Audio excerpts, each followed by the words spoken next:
Asia, what was all of that you had to say about the white players, huh?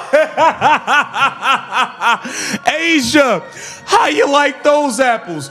You had a lot to say about, oh, you go harder at the white players. That's just an unspoken rule. You got to go at the white players. How about that? Belt to ass in Las Vegas. You got your ass towed up by over 30. Take that. BTA. That's for hating on the white players.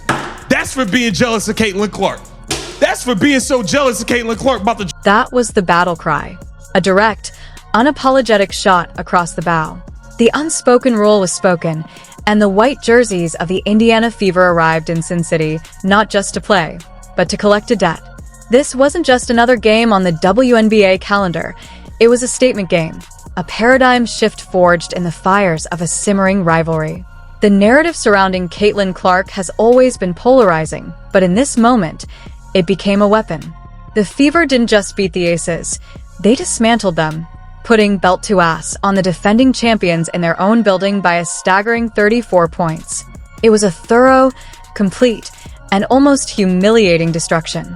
At the center of it all was Caitlin Clark, returning from injury and a minute's restriction to orchestrate a masterpiece of vengeance.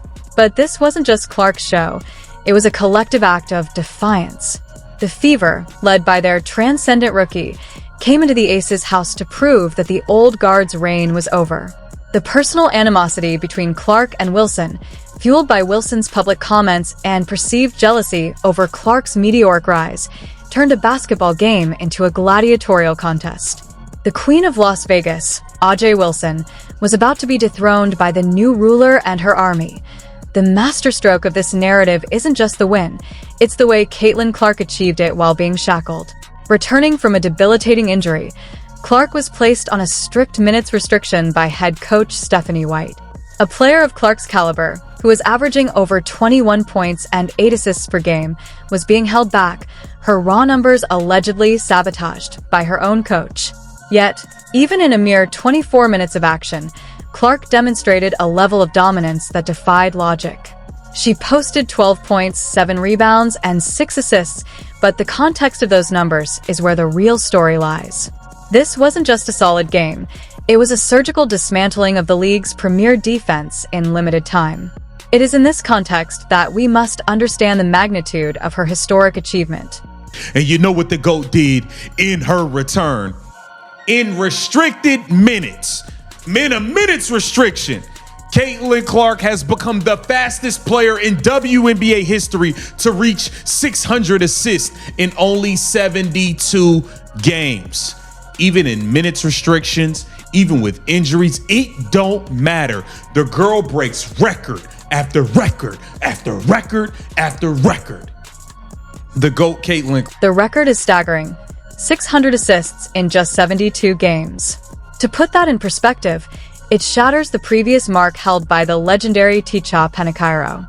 But the narrative focus here is not just the record itself, but the defiance of the circumstances. Clark didn't need a full 40 minutes to break records. She did it on a minutes restriction with a banged-up body against a team that was actively trying to bully her off the floor. This is the mark of a true competitor. While the Aces were focusing on the physicality against Clark, she was orchestrating their downfall with surgical precision. She pushed the tempo, exposing a slow-footed Chelsea Gray and forcing the Aces' defense into a blender. Her step-back three-pointer from the top of the key wasn't just a shot. It was a punctuation mark on a possession, a moment where she stopped the Aces' momentum cold and reminded them who was in control. The long-term strategic consequence of this game is terrifying for the rest of the league. Caitlin Clark can destroy you even when she's not at full power, but Caitlin Clark cannot dismantle a dynasty alone. She needs a supporting cast that shares her venom, and on this night, she had the perfect accomplice. Enter Sophie Cunningham. The blonde bomber was a woman on a mission. Her off-court activities, which would serve as a distraction for most athletes, only seemed to sharpen her focus. She was seen partying at Dre's Beach Club, getting bottle service, and attending the UFC fights as a ring card girl. In any other scenario, you'd write her off as being preoccupied. Instead, Cunningham channeled the energy of Las Vegas itself and turned it against the Aces. The narrative here is fascinating. Cunningham has a history of playing with a certain edge, a chip on her shoulder that is often directed at the league's elites. Against the Aces, she was unstoppable. Sophie Cunningham, the blonde bomber, absolutely lit it up from three. Sophie Cunningham, if there's anybody that knows how to win in Vegas, it's Sophie Cunningham, bro. So, most people are defeated by Las Vegas festivities. Sophie Cunningham was out partying at Dre's Beach Club. They had free bottle service. They had bottle service. Sophie Cunningham went to the UFC fight, became a ring card girl. Then she showed up to the game and proceeded to hit 7 of 9 from the floor. The raw numbers are devastating. 20 points on 7 of 9 shooting, including 6 of 7 from three-point range.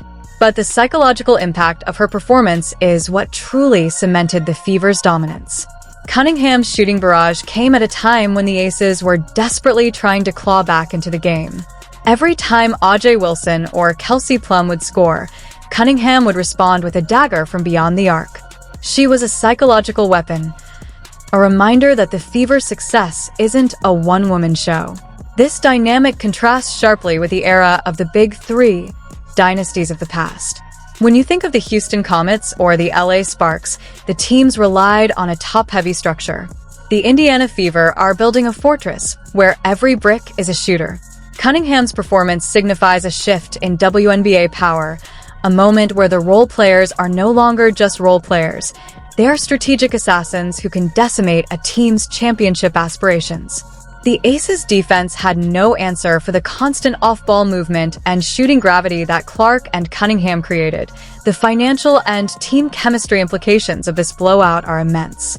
For the Las Vegas Aces, this loss isn't just a blemish on their record. It's a fracture in the foundation of their dynasty. The pressure is now squarely on Ajay Wilson, the league's MVP, to carry a team that is suddenly looking very mortal. The chemistry is clearly off, and it starts with Wilson's performance. Leah Boston, 19 points, 11 rebounds, 4 assists, 9 of 14 shooting. And defensively, the job was done on Asia Wilson. Yeah, Asia had 20 and 12. She shot 9 of 23. The girl shot 23% from the floor. And you know why Asia Wilson didn't play so good? She only shot 2 free throws. I told y'all, when Asia Wilson is used to shooting 13 free throws a game, when you don't give her a bunch of free throws, it don't look that great. The data doesn't lie. Ajay Wilson's typical path to dominance relies heavily on the charity stripe. She averages 13 free throw attempts a game, and when those calls disappear, she looks ordinary. In this game, she shot just 2 free throws. Without the whistle, her effectiveness plummeted. She shot a miserable 9 of 23 from the floor. The Fever's game plan was brilliant. Be physical, don't foul, and make Wilson earn every bucket. Aaliyah Boston, the Fever's young star center, bodying Wilson up on the defensive end and then going right at her on offense, served as a physical and psychological mirror to Wilson's struggles. Boston finished with 19 points, 11 rebounds, and 4 assists, effectively winning her matchup against the MVP and silencing the narrative that she can't hang with the elite centers. This is the high-stakes climax of the story. The Fever, once written off as a team that needs to be built around Clark, suddenly have a dominant post presence that can neutralize the league's best player. The future predictions are now clear. The Indiana Fever are no longer on the rise. They have arrived. They dismantled the champions in their own building, exposed their weaknesses, and showcased a brand of basketball that is both lethal and entertaining. The franchise-altering impact of this win is that it changes the perception of the Fever. They are no longer just Caitlin Clark's team. They are a championship contender.